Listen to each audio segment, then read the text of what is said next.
আমরা দেখেছি গত জুমার পরে বাংলাদেশের মধ্যে সম্ভাব্যময় একজন অন্যতম লিডার ছিলেন, নেতৃত্বের আসনে বসার মতন যোগ্য মানুষ ছিলেন, যুবকদের আইডল যিনি ছিলেন, 24 আন্দোলনকে যিনি রাহবারগিরি করেছেন, 24 আন্দোলনের যিনি প্রথম সারির নেতা ছিলেন, দীপ্তময় কণ্ঠে, সাহসীময় কণ্ঠে সকল শক্তির সামনে যিনি চোখ রাঙিয়ে কথা বলতেন, আমাদের মতন টাকরা যুবক শরীফ উসমান হাদি, তিনি সাহসীময় কণ্ঠে দেশের কথা বলতেন, সাহসীময় কণ্ঠে ইসলামের কথা বলতেন, সাহসীময় কণ্ঠে সত্যের কথা উঁচু আওয়াজে বলতেন, ঠিক কিনা?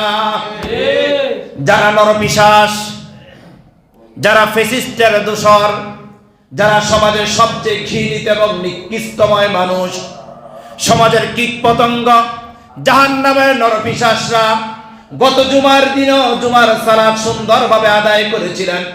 মসজিদে ইমামের পিছনে দাঁড়িয়ে সুন্দরভাবে জুমার সালাত আদায় করেছিলেন।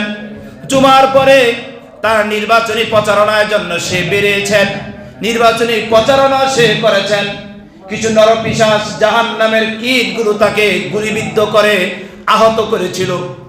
তারপর কয়েকদিন পরে, প্রায় 5 দিন পরে আল্লাহ তাআলার ডাকে সাড়া দিয়ে আমার প্রিয় ভাই, হাজারো যুবকের আইডল, সত্যের অতন্ত প্রহরী, যুবকদের অতন্ত প্রহরী, সত্য এবং নিষ্ঠার দীপ্তময় কণ্ঠের যুবক ছিলেন এই শরীফ উসমান হাদিকে তারা শাহাদাত বরণ করিয়েছেন, ঠিক কিনা?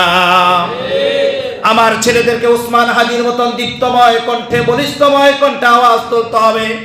এক উসমান হাদি যদি মারা যায়, আমার মতন হাজার উসমান হাদি তৈরি হয়ে যাবে, হাজার উসমান হাদি জীবিত হবে, ঠিক কিনা? আমরা আবরার ফাহাদের কথা শুনেছি।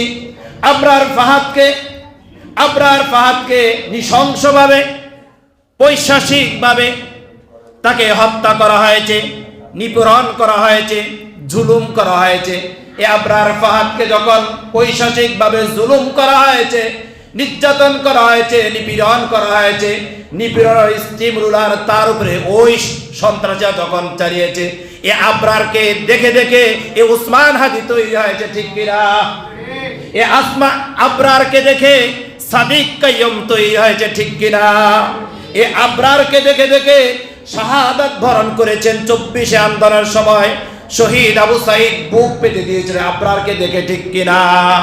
তোমরা একজন উসমান হাদিকে মারবা, একজন উসমান হাদির মাথার মধ্যে গুলিবিদ্ধ করবা, তোমরা চিন্তা করতে পারবা না আল্লাহ তাআলা হাজার হাজার লক্ষ লক্ষ উসমান হাদি এ জমিনে সত্য কথা বলার জন্য পয়দা করে দেবে, ঠিক কিনা?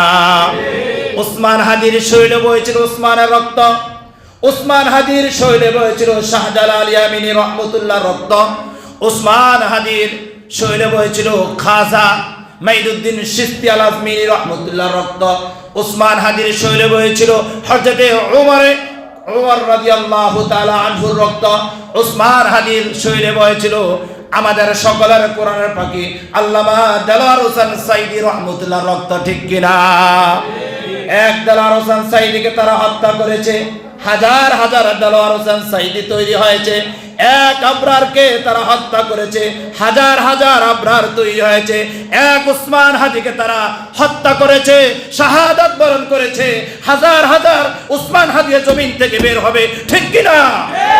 কেননা কখনো সত্যকে লুকায়িত করা যায় না, সত্য সব সময় ধ্বংসপ্রাপ্ত হবে, আর সত্য সব সময় উঁচু আওয়াজ দিয়ে দাঁড়াবে, সত্য সব সময় আলোকিত হয়ে যাবে, আর মিথ্যা সব সময় বিলুপ্ত হয়ে যাবে।